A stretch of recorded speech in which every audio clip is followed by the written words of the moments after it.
And I think the other aspect of it is that in many ways, especially in our age right now, we're kind of lost to the cosmos. And what I mean by that is that we don't know who we are, we don't know why we're here, and we don't know where we fit in.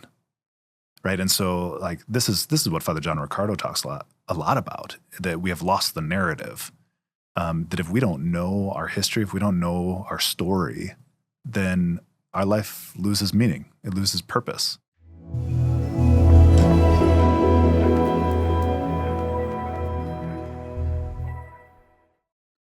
Welcome to another episode of Discipleship. In this segment, we're talking entitled Brother to Brother. I have an opportunity. Oh, by the way, I'm Sammy Maletta. I'm the pastor of St. John the Evangelist. I have this opportunity to talk to my brother priest about various things in the church. I am so excited to welcome our guest today, Father Chris Stanish. He's the Vicar General of our diocese. And Chris, welcome to our show. Thanks. It's a great pleasure to be here. Yeah. Listen, I have watched you from the time you were, I can't say a small seminarian, because you've always been, Chris comes from a family of giants. So I've watched you, and I am so proud of what you're doing and all you've accomplished so far. Would you give us a little background on your history, your journey towards priesthood? And Sure. Yeah. So I grew up in a huge family, so fifth of 9 kids. Growing up, people had always told me that I would be a priest, and I hated it. I mean, I couldn't stand that they were basically determining for me what I was going to do in the future. I'm just kind of dug in my heels and wanted my own thing. And in fact, I thought I was going to study, become a math teacher. And so I did. Oh. I spent 1 year in college in Ohio and studying math education. And it was really there that this call to the priesthood came back to me again.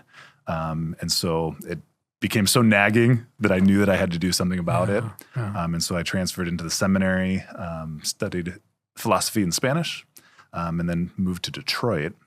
And there I worked on 3 master's degrees in theology. 3? I didn't know that. You did 3 simultaneously? I have nothing better to do with You're my like time. a little overachiever, aren't you? Jeez. So I spent 2 years in Michigan City working. Well, let's back up to the seminary days, because you had a rare opportunity. You were stationed with John Riccardo. I was. Tell a little bit about that. Yeah, so I was. It was so funny. I had classmates from Lansing who were absolutely infatuated with the guy. I mean, they listened to all of his homilies, his podcasts, everything. And to tell the truth, he drove me crazy. Really? And so then I get ordained a deacon. And of course, I get assigned to Father John Riccardo. And it was interesting because that was right at the time that he was launching Alpha. And so he basically canceled all non-essential ministry. And he established Alpha for all people to go through. And it was 10 sessions each week for 10 weeks. And so I was really on the ground floor for that. And just being able to see him, I saw a shift in his preaching, in his priesthood, the way he ministered. If I had to define what it was, I would say that he began to speak much more into the human heart. There was an authentic humanity about him and everything that he was doing. And when I brought it to his attention, he was aware of it. I mean, he really knew that the Spirit was doing something. I think that Alpha program has that capability of changing people. Yeah. It's a real powerful program. Yeah. Interesting. Was Mary there? She was. Yeah. She's a lovely person. You know, Mary, she's so motherly in being able to care for priests and all those that she ministered to. Yeah, and she continues to do so. Yeah, her heart's enormous. Yeah. And so now fast forward, I work with Acts 29. There's a priest cohort that meets with the Acts 29 team. And so I'm still in contact with Father John a lot. Good. Yeah. We're really big fans of his. Yeah. He's actually coming to discipleship this fall. Oh, that is an excellent opportunity. Yeah. And I mean, for anybody who's watching, if you get this chance to meet him, to hear him speak, there's an anointing. That's so true. There is an anointing. I never put it that way, but it is. There's something that God's touched this guy. And because of that, he touches you. Yeah. And he's super humble about it, knowing that it is not about him. He often uses the image of a male person, right? That he feels like all I'm doing is delivering the mail. Right. Like God has given me the word or the message, and I just want people to hear it. Well, I'm sorry, we kind of went off on a vein. This is about you right now. So let's go back to Detroit in the seminary. Yeah. 3 master's degrees. Yep. So master's in divinity, in sacred theology. And then I worked on a separate master's in spiritual theology. So specifically looking at the intersection between spirituality and psychology. Interesting. I don't know how many people realize this, but psychology, the origin is that it was the study of the soul. It wasn't until Freud that it shifted to a study of the mind. And that's where kind of modern psychology still resides there. Moving back a little bit. Yeah, I think we're seeing that a lot. There's a guy by the name of Dr. Bob Schutz down in Florida with the John Paul II Healing Center. He has really helped to shift that back. And then people like Sister Miriam James have really helped then to reunite the mind, body, soul aspects of our theology. Oh, that's great. That's something we really need too as spiritual directors. Yeah. Really, really bad. So go on. So you were ordained what year were you ordained? So I was ordained June 7th of 2014. So I'll actually be coming up on my 10th anniversary soon. Wow. Crazy to think how quickly 10 years flies by. But my first 2 years I spent with Father Kevin Huber in Michigan City. And I think this just goes to show the kind of people who have been in my life who have been able to mentor me. So like having you as a mentor, Father Kevin Huber, Father John Riccardo, David Keim. Father David Keim. It's incredible that God has placed these people in my life, and it just has helped me then to soak it up. And I'm very analytic. I don't know if you know that, but but you're also very apostolic. So what I love watching when you were in Michigan City is Kevin, who usually takes a long time to decide to do something. Yeah. You were coming up with ideas right and left. And one of the really brilliant ideas that I still think of today is you came up with the idea to go to the train station and pass out hot cocoa and coffee and muffins or donuts or something. I learned this principle from Starbucks. There was a book called The Starbucks Experience. And one of the principles that it talks about is called surprise and delight. That every now and then, you want to keep your customers happy. And so you should have your staples. You should make sure that you always have consistency and quality with your product. But every now and then they'll do something that surprises and delights their customers. So this could be like double star day, triple star day, or a specialty holiday drink or something. And so I was thinking about this in application to ministry and to the church. I'm like, what could we do to surprise and delight people? Well, it's a great evangelization tool. It really was. It was interesting though, because so we partnered with Dunkin' Donuts. They supplied the coffee and the donuts. And we got probably 24 to 36 volunteers who were willing to go out to the train station right at dawn and just pass out free coffee and donuts. And this was right before Thanksgiving. So the Monday right before Thanksgiving. And people were avoiding us. They would either stay in their car or they'd walk by as quickly as possible because they thought there was a catch. Sure. Right. And so even if it's like, oh, would you like a free coffee? Would you like a free donut? And sign this and you now owe us $10,000. That's exactly it. Yeah. And it's like, no, there's no catch. We're simply wanting to, offer. Did you guys see any uptake in people coming to the church because of that? Not really. It wasn't meant to do something like that. We put our label on the cups, but really we just wanted kind of an outreach to the community for them to know that there are good Christians who just want a smiling face as you're headed to work, and help them to know that there's positive things in this world. That's great. As soon as the train station gets fixed here, we're going to do this. Yeah, it's a really fun idea, and Yeah. it is interesting how people were nervous that there was a catch. Yeah. Why would you give me free coffee? Why would you give me free donuts? And I think it kind of goes to show how much isolation there is in our world right now. Yeah, for sure. Rather than, even though we're yearning for connection. Yeah, we're learning for that community. Yeah. So you had a very fruitful time. What was it, 2 years that you were in Michigan City? Yeah, 2 years in Michigan City. During that time, Father Kevin took his sabbatical in order to do a research project around the country, kind of looking at best practices, what our church is doing really well, what can we learn from. And so then I was able to be a temporary administrator for those 3 months. That's a great experience. I was in the tribunal for a year, my first year there. Really? And then I switched to the vocation office as an associate vocation director. That's right, yeah. And then eventually became vocation director. Yeah, probably, what was that, 6 years later maybe? Yeah. And then you went to the Newman Center, right? Yeah, so being at Valparaiso University, St. Teresa of Avila Catholic Student Center, I think that was a place that really helped me to be creative. Especially working with young adults. Explain a little bit too, because people watching this don't really know.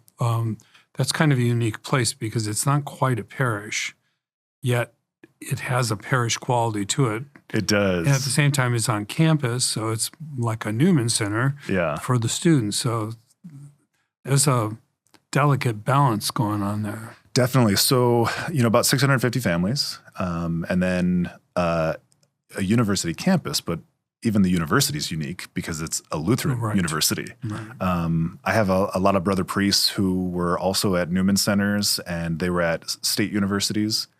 They'd see a lot of hostility, a lot of not persecution per se, but a lot of pushback to what they were trying to do on campus. That was not the experience that we had at Valparaiso. In fact, what we found was that, first of all, young adults were hungry for it. They wanted truth, they wanted goodness, they wanted beauty. But even more so, they wanted stability, something that they could stand on, just with how often the world is changing. But especially because it's a Lutheran tradition, we didn't have the hostility. What we actually dealt with most was the sense of, well, what's the difference between the Lutheran Church and the Catholic Church? Yeah. And so I was a student. Why would I go to Mass versus going to their liturgy where they also have, a breaking of bread? It was very interesting because I went to the law school at Valparaiso. Oh, really? And during Lent, I got permission to say Mass. And so I thought there might be 5 people. But the room began to fill up. It was amazing that people were coming in that kind of numbers. And there were a lot of non-Catholics coming for the liturgy as well. So it was very interesting because I have to say, because I used to go to the chapel every day, and they would have one of the professors would preach. And because all the professors at Valparaiso are also ministers. Yeah. So that was some of the best preaching I ever heard in my life. I was really, really, really impressed. It's funny, my first year at St. Teresa's, there's a Lutheran Deaconess Association on campus, and they had lost their professor who was doing their preaching classes. So they actually reached out to me to see if I would teach the preaching class for the Lutheran Deaconess Association. Wow. Unfortunately, it didn't work for my schedule, but it was kind of a funny thing. That would have been a challenge because they're damn good. I would say that I learned a lot by listening to those homilies. They're very well crafted. For sure. Theologically sound, And there really isn't that big of a difference between Lutherans and Catholics. I mean, around the Eucharist particularly, there's a difference. Yeah. But I don't think they're far from Mother Church. I mean, if we think about Martin Luther himself, obviously reform needed to happen. But if you look at the 99 Theses, what isn't done? That's a good question. I suppose we should review those, huh? I think they're pretty much all hit up. So from there, we got a new bishop, and boom, first of all, you were thinking about going off and getting a doctorate in evangelization, and then like overnight that changed. Yeah. So Bishop McClory, he was my canon law professor in Detroit. Oh, that's right. He taught there. Yeah. And so then he came in, and I was in the vocation office at the time, and he originally wanted me to study the new evangelization, since Sacred Heart Major Seminary is kind of the hub of that. Right. And then, honestly, within a couple weeks, I was already trying to do the application, turning in transcripts and all that kind of stuff. And then I went in for a vocation meeting, and the bishop kind of blindsided me and basically said, "Hey, I want you to be my Vicar General." And I looked at him and I said, "I don't know what a Vicar General does." Well, that's my next question, actually. Now that you've been doing it for a while, what does a Vicar General do? It's a great question. So it's been almost 2 years now. And it's been a little bit of a trial by fire. But I think first and foremost, the Vicar General shares in the administrative and the executive power of the bishop. And so it's a way to, with him, to oversee the diocese at large. But then my role kind of has a secondary position, the moderator of the Curia. And so I'm on site in our central administrative offices every day, overseeing our human resources, our finances, like our ministry chief of teams. staff, basically. As a chief of staff, yeah. Yeah. Yeah, so it's kind of a dual role in that regard.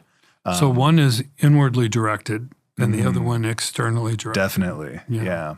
So it's interesting because as Vicar General, I'm much more in the background, just kind of making sure that the ball keeps rolling around the diocese. And all the details are caught.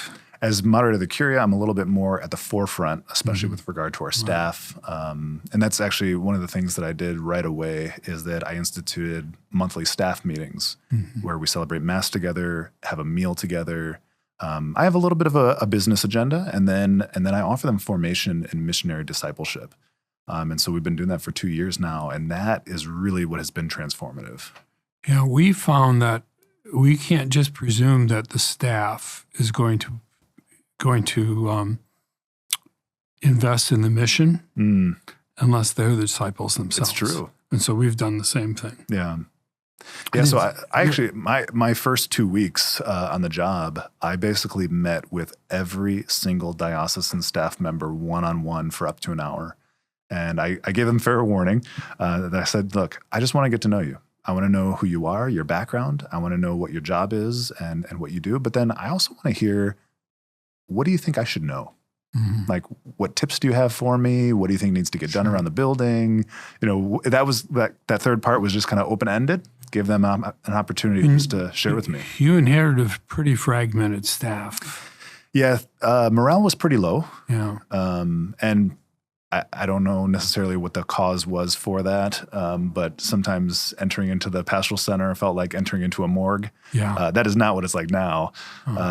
Just there's a good sense of joy. There's a peace around the building. I think, especially with the staff meetings and how frequently we're offering Mass now, I think people have come to know each other. They're eating lunch together. What would you say is the most challenging part of that job? Well, I'm the first one in the Diocese of Gary who has been full-time in it. So I think for me personally, the most challenging thing has not been being in a parish. Right. Because when I was in that position, I had a parish at the same time. Which is a great outlet. It was wonderful. It was wonderful. But it also made me, I always say that it's not good to give somebody two very distinct jobs because you learn to love one and hate the other. Yeah. Yeah, and I think as I've been praying through it over these past 2 years, the way that the Lord has consoled my heart is basically that I was taken out of parish ministry for the sake of parish ministry. And what I mean by that is kind of like when a doctor stops seeing patients in order to do research, in order to help their fellow doctors. Right. And so in many ways, that's kind of how I've been viewing this is, while I'm not actively in a parish, I've been really helping to make sure that our offices are properly aligned, that we're on task for mission, and that we're really a support to all of our parishes and giving them best practices and helping them with whatever they might need. It's interesting because James Mellon, who Divine Renovation. Certainly. Yeah, they were impacting, scores and scores of parishes throughout the world. And he just said, I really need to be back in a parish. I can't do this because I don't know what to, because the challenges of parish life change so rapidly. They do. And so to stay on top of that. So it's an interesting juxtaposition of, you get a sense that you know what's going on in the parishes, and how do you encourage what's good, and how do you discourage what's not really the best practices? Yeah, I think which then leads us to the next question of the relationship with brother priests. I'm sure, yeah. I think what's interesting is not being in a parish, it kind of gives me the freedom to travel around the diocese on the weekends, help out at different places, and I kind of get a pulse then on what's going on around the diocese. And so I do see the good, the bad, and the ugly, everything in between. And so part of it, I think, is one, learning to live with being uncomfortable, but also prioritizing. Let's come back to that. What do you mean, learning to live with being uncomfortable? What's that mean? Well, Father, I think you would agree with me that at the end of the day, if we're honest with ourselves, we're all control freaks. I'm a recovering control freak, right? So it's tough sometimes to go into a community to see what's happening and to not want to just seize control over it. Exactly. Right? So you kind of have to live in the uncomfortable for a little bit. But then to think about like, okay, is this something that's common around the diocese? Is this something that needs to be addressed? Is this something that needs some formation, or is this something that I need to pass along to our liturgy commission or to our director of priestly life? Something where we might need a study day or a convocation or some topic on our retreats. Right. So it kind of gives me a nice big picture kind of thinking. I asked somebody the other day. I said, "Do you think that my role as Vicar General has changed me?"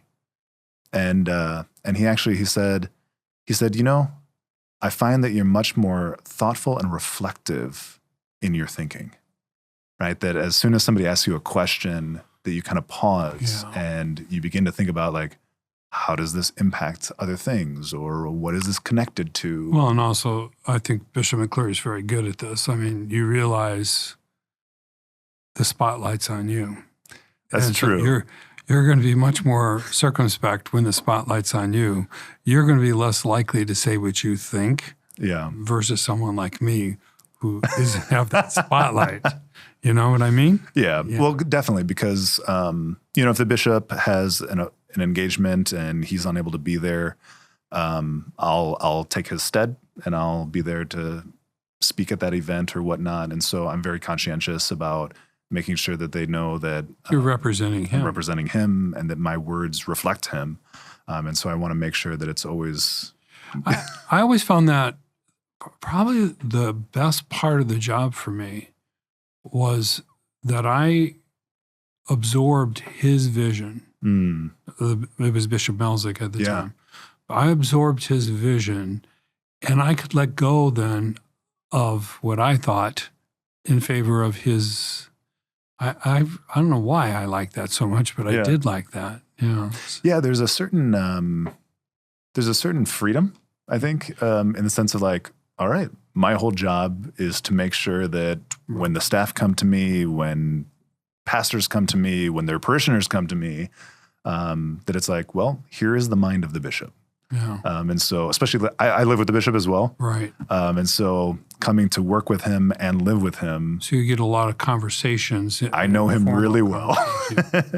Yeah. Well, speaking of vision, what is the vision of the Diocese of Gary for its parishes and also the diocese itself? I've noticed a shift, which I welcome with great delight, that the shift has moved, as I see it, now you tell me if I'm wrong or right, more to serve the needs of the parish versus the parishes exist to serve whatever the bishop wants in the diocese. Yeah, that's exactly the shift that we've been doing. So as I mentioned, when I first came in, I met with every single diocesan employee. And then from there, I did some research with the Catholic Leadership Institute. They have a white paper that kind of talks about diocesan leadership, especially the chancery and the central administrative offices. And the white paper boils down to 3 theories. The first is a little bit more of a top-down theory. So basically centralization as much as possible. The second theory looks at a little bit more of a grassroots approach, right? So each parish is autonomous, which they are, but that you'd really just try to make sure that everything stays at the local level. And then the third is actually a hybrid. So you localize the majority of things, but you also have some centralization so that way, instead of them acting as independent islands, that you actually create a network of parishes where there's collaboration. There's some similarities to whether you go to one church or another, you're going to see these common threads that go through. Now, what's great about this research that I did is that the bishop was adamant that we do it vis-a-vis the lens of missionary discipleship, right? And so, especially since I was rooted in the new evangelization Sacred Heart in Detroit, I already had a great foundation for that. Mm-hmm. And then when I was at St. Teresa of Avila, I worked with the Fellowship of Catholic University Students. And so I didn't know that's what Focus stood for. Oh, okay. yeah. Okay. So Focus is the Fellowship of Catholic University Students, started by Curtis Martin, Right. and Ed Shree. And Isn't Martin from Detroit area originally? Was he? I'm not sure where Martin's from. I know they're both currently in Denver. Okay. Ted Shree, though, is actually from our diocese. Diocese, yeah. So the Munster area. But what they were trying to really push is the fact of like, okay, it's great if you can lead a Bible study or like help facilitate an encounter with Christ, but how do you make it so that it's able to be duplicated? Right? It doesn't make sense that Sustainable. if I work with you, but then it ends with you, Mm-hmm. then it's not sustainable. Right. And so it's really about, making sure that we're training people to be leaders in order to have them train people to be leaders. Right. And so that's kind of the approach that I've been taking at the diocesan level. So leadership's about multiplication, isn't it? Exactly. Yeah. Yeah. So it's kind of a spiritual multiplication that allows us then to make sure that, even the greatest evangelizer, if they're only working by themselves, they're only going to be able to reach a certain number of people. But if they can equip other people Mm-hmm. and they can equip others, now all of a sudden the reach is exponential. Oh, yeah. As I say all the time, a pastor has how many fingers? 10 fingers. If he's got a finger in everything that's going on, that means only 10 things in his parish are going on. So if you're able to multiply the vision, get the vision out there, but then you also have to accept the fact that when you multiply like that, it will not be done exactly the way you want it done. That's correct. And that's You're where you going have to learn to live with it. You have to live with the uncomfortable aspect of it. Okay, I like that line. So, this conversation is kind of like flowing into one thing into another. So, and that's good.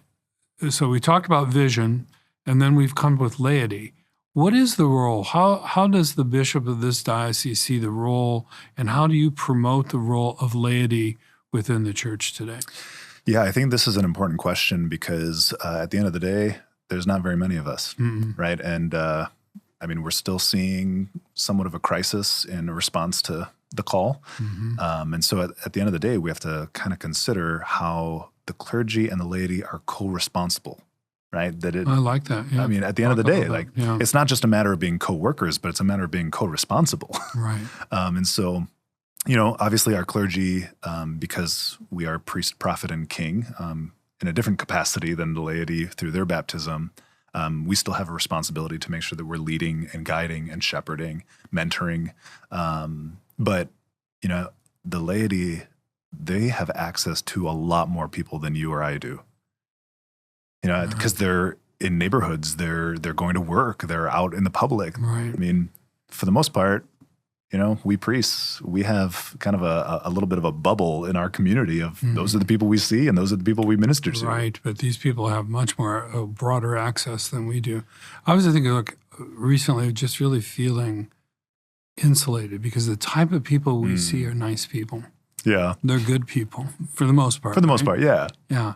But in the world, I don't think we really appreciate how hurting, how desperate need people are. Yeah. How their lives have gone astray, how urgent it is to get the healing message of Jesus Christ to people. Yeah. And we're not going to be able to do that. A handful of guys, no matter how hard we try, couldn't do that on our own. So you're right. It's a co-responsible task that we have to share. Yeah. But when that comes to that, though, there is some sense of,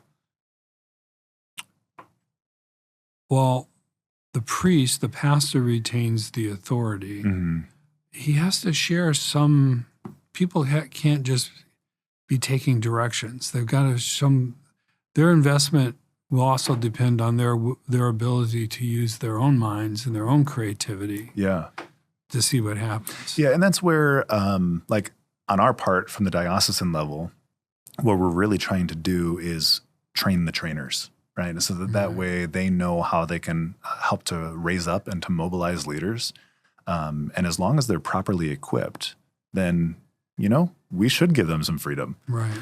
Because and then the thing is, like, if you have sometimes you don't know until you know, right? Yeah. So sometimes you might entrust somebody with a task or a portion of the ministry, and they're miserable at it. Yeah. They're just not cut out for it. Yeah. And then that becomes that hard conversation where you have to take away something that you gave. Yeah, So, and unfortunately, I think a lot of times in the past, what our clergy have done is that they've just tried to fill a hole. right.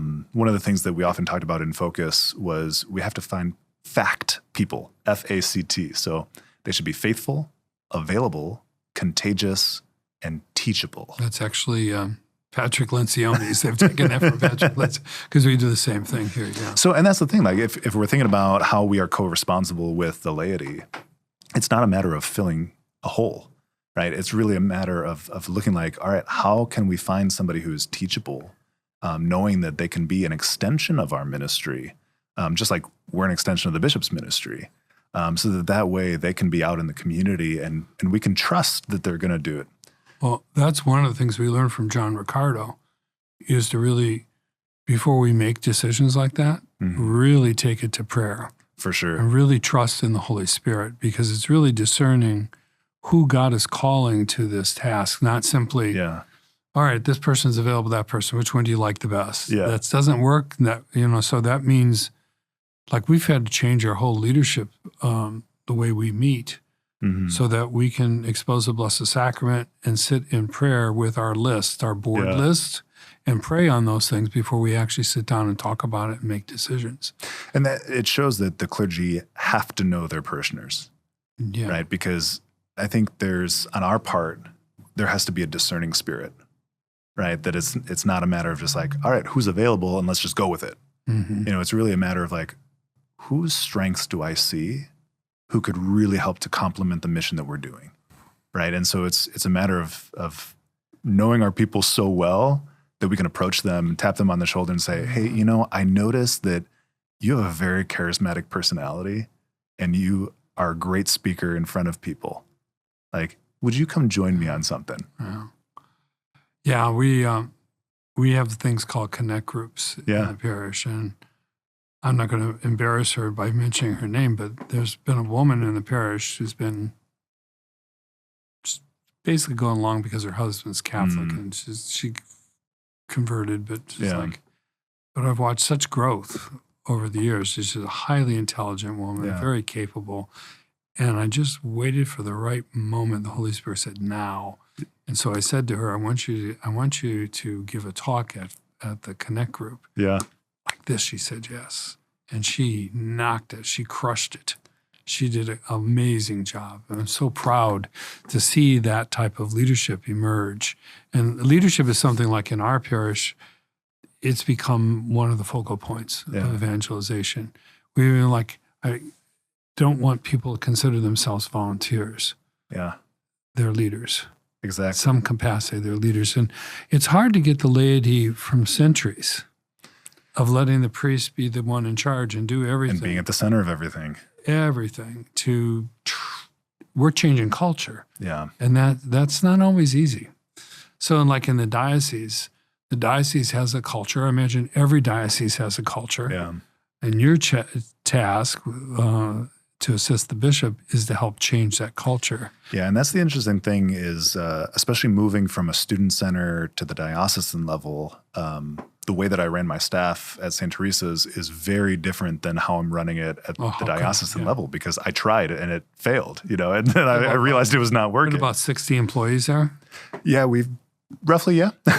That's kind of hard to do. So you can do stuff with a handful of people. You cannot exactly. do that. Yeah. I mean, at St. Teresa's, I would meet with my core team once a week, and then each of them one-on-one each week as well. And I started by doing that, and I had no time to do anything else. That's right. So I kind of had to rethink like how it is that we do our leadership team. How is it that I can make sure that like they're still getting feedback from me? I think I know we're not talking about annual evaluations here, but that's one of my pet peeves about the fact that, so often in leadership, we evaluate our team once a year, which does not give them an opportunity to actually adjust what's going on. And so I'm a big proponent of quarterly reviews.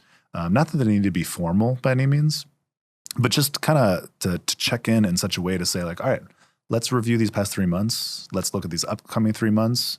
Where are you at on things? What do you need from me? And it's just a really way of keeping a good tab. Yeah. Well, again, because we're in a different situation at parish, and so that's usually done by whoever their report is. So they meet regularly with their, as the thing tears down or tears up, however you want to describe it.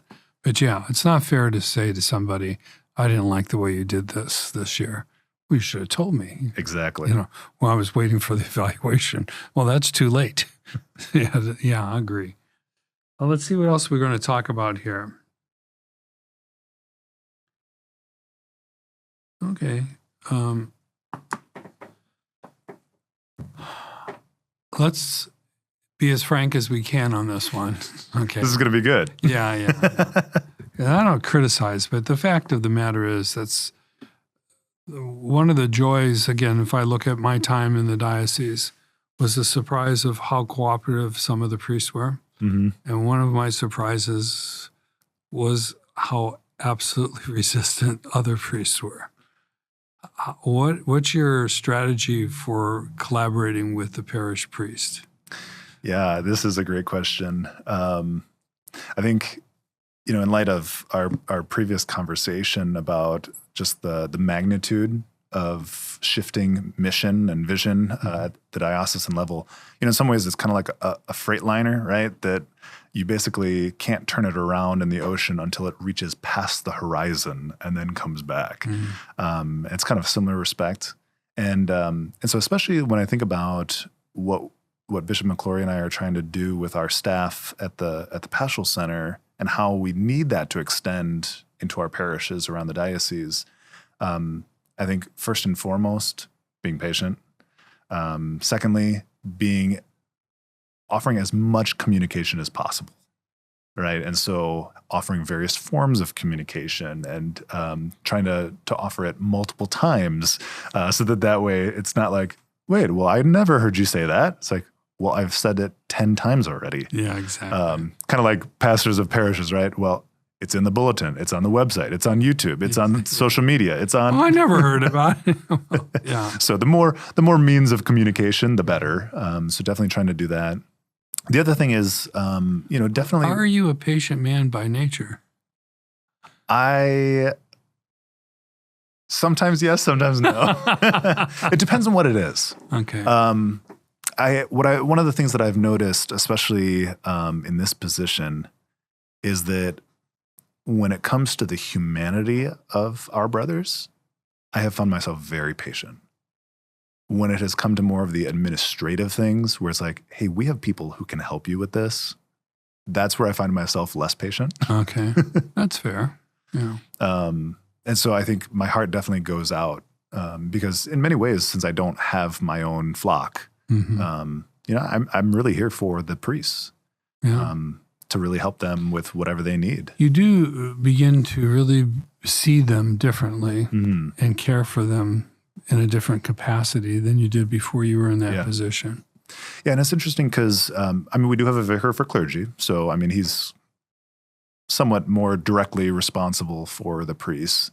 But we work very closely together. So, a lot of times if a correction needs to be made, we're in communication where he can offer whatever that correction is. And a lot of times I can come in and then say like, all right, what can we do about this?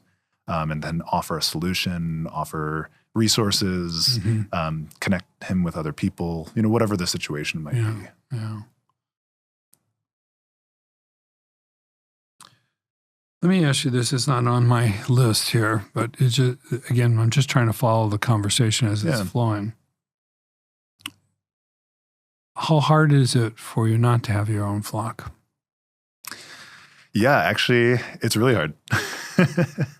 I think mostly because a priest is ordained to pour himself out, right? And especially to pour himself out to his flock, to his people.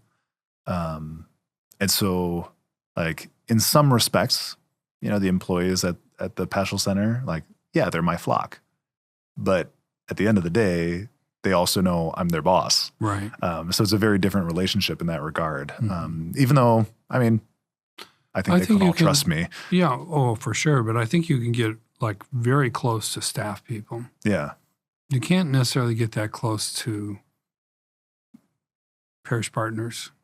It's maybe here and there. Yeah. But at the same time, that relationship is your role as pastor is to save their souls. Yeah. You're caring for their souls.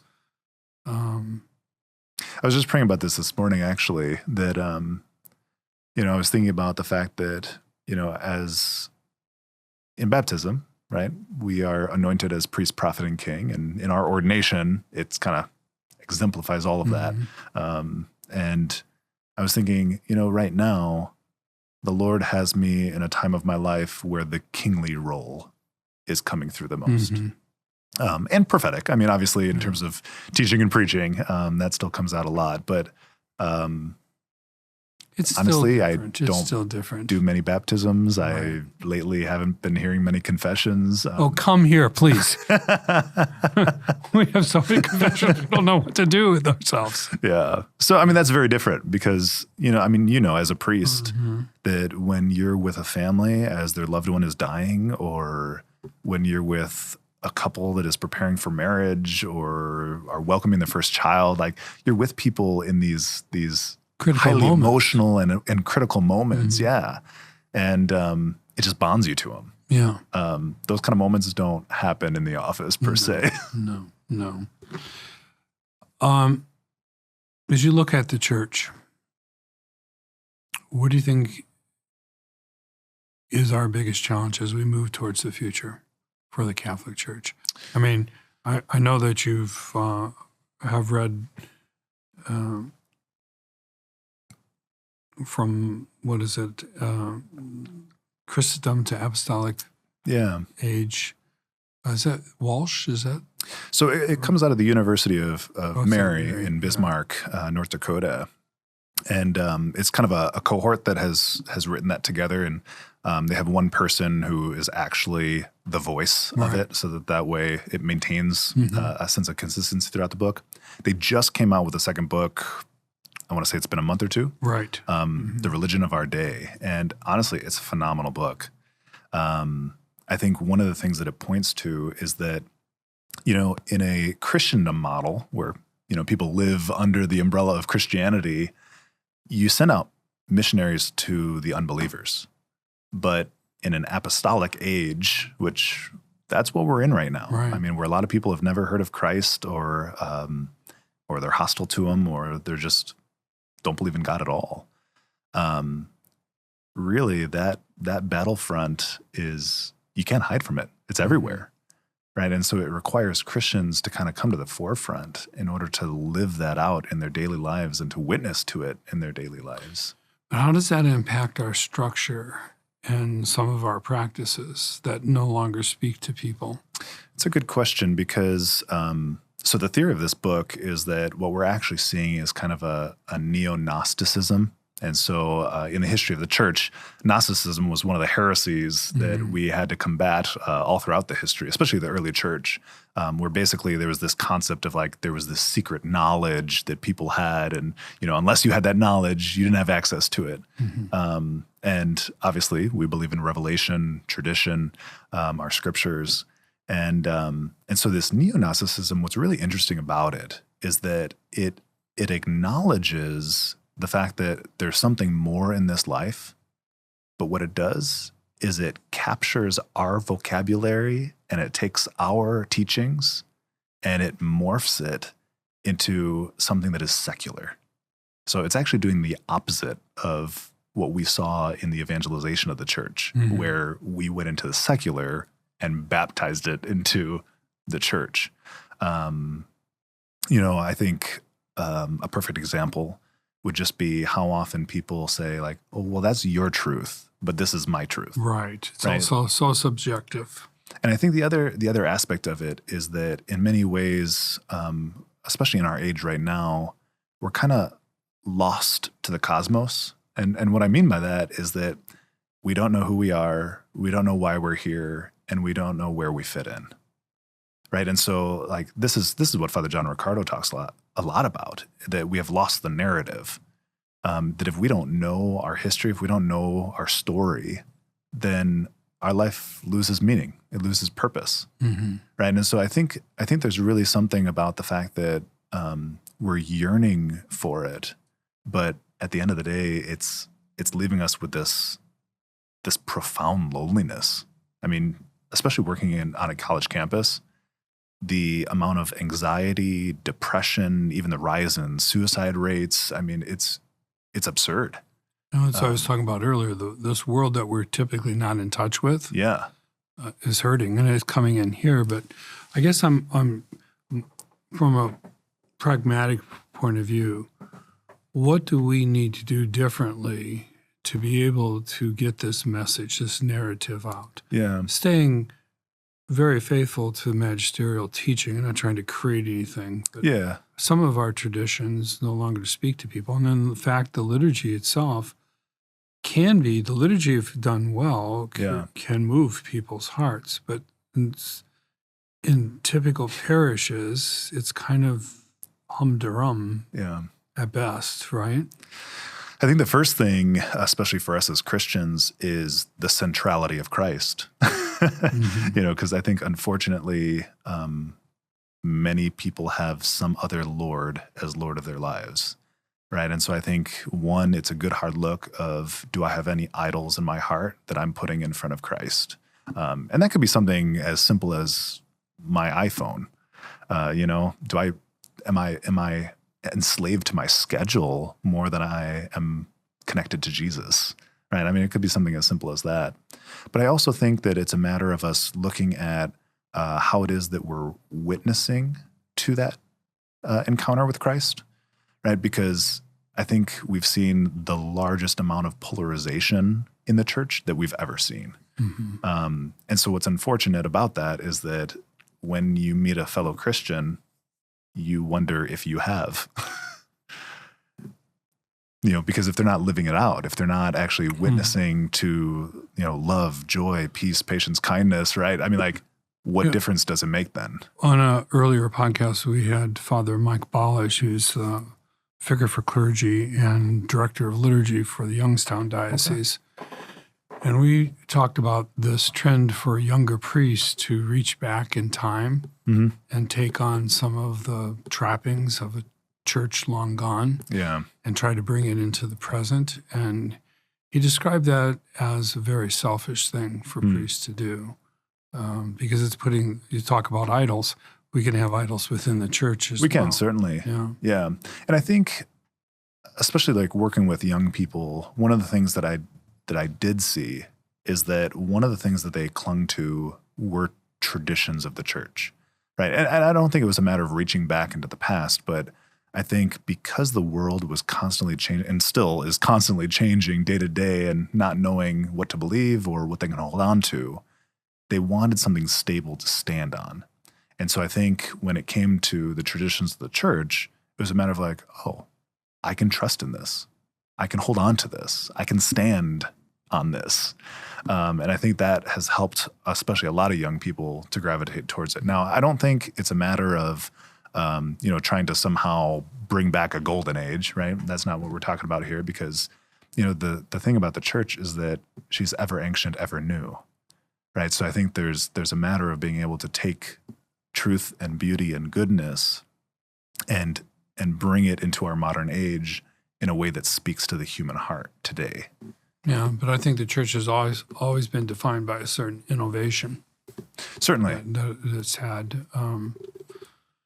I think that what we have discovered here, and I'd like to hear what you think of this, is that we kind of came to the conclusion that many people in the church today have a relationship with the church, but they haven't had that personal encounter with Christ. That's exactly it. And so as we bring people through the Alpha program and through Rescue Project now to an even deeper level, they're encountering Christ. And what I find curious in that is then after they've had that relationship with Jesus, these more traditional things of family rosary, adoration, Stations of the Cross have been booming even. Have increased significantly. That they then have a hunger that these things become satisfying for them spiritually. Whereas so many people who haven't been in recent years been doing any of those things, it's because they don't have that relationship with Christ. I think that's exactly it, right? So, I mean, this is that centrality of Christ, that if we don't know him, then why would we ever think that he cares about us or that he wants what is best for us? And so I think in many regards... the power of the gospel. I mean, without that relationship, there's no power. Because it begs the question, like, how many of our people have been overwhelmed by the power of the gospel? Right, and hope comes through that. Certainly. Yeah, so they live without hope. And unfortunately, like, if they're so rooted in our secular age, right, that hope doesn't come easily because everything looks abysmal. Yeah. We talk about, I know you know this, we talk about club members and believers and disciples. We recently did a survey, and we were kind of surprised that we have as many disciples as we have. Yeah. But we're looking for that critical mass. And I think in any parish, and it's definitely an intentional focus of ours to bring people through that process. Yeah. But once we get, I would say, even 40% true disciples, everything in this parish will change. Yeah, and I think the big shift that we've seen is that, in the past, it was a matter of behaving, believing, and then belonging to a community. And I think what we're seeing in today's day and age is that people want to belong to a community, and it's the witness of the community that helps them to believe, and then that's what leads to the behavior. Exactly. That's what we found. Yeah. Well, Chris, it's been great to have this opportunity to talk to you. Thank you so much for being here. You're welcome. It's been a pleasure. If you like this content, please subscribe, like, and I don't know what else. Share. Okay, share. I saw those things that we have to talk about whenever you do these things. So please like, subscribe, and share. And God bless you until the next episode.